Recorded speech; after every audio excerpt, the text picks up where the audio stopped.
Good afternoon বন্ধুরা, আবারও চলে এসেছি নতুন এক রেসিপি ভিডিও নিয়ে। আজ এনেছি পমফ্রেট মাছের ফিশ ফ্রাই। মাছগুলোকে ভালো করে ধুয়ে পরিষ্কার করে নিয়ে জল ঝরিয়ে নেবে। মাছগুলোর গা থেকে টিপে টিপে জলগুলো টিস্যু পেপার দিয়ে মুছে নেবে। মাছগুলোর গায়ে নুন, হলুদ, লঙ্কা গুঁড়ো আর সর্ষের তেল আর লেবুর রস দিয়ে আধা ঘন্টা ম্যারিনেট হতে দেবে। আর একটা পাত্রের মধ্যে বেসন, সুজি,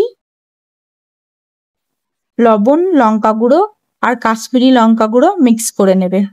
তারপরে মাছগুলো ওই মিক্সটার মধ্যে দিয়ে টিপে টিপে মাছের গায়ে লাগিয়ে নেবে।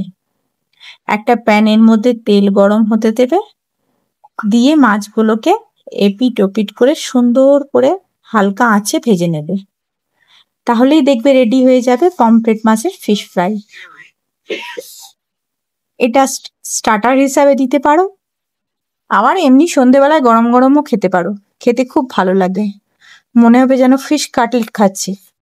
দেখো তো কার কার ভালো লাগলো। ভালো লাগলে লাইক, কমেন্ট আর শেয়ার করে দিও। গল্প আরো হবে তোমাদের সঙ্গে। দেখা হবে অন্য কোনো ভিডিওতে। ততক্ষণ ভালো থেকো, সুস্থ থেকো।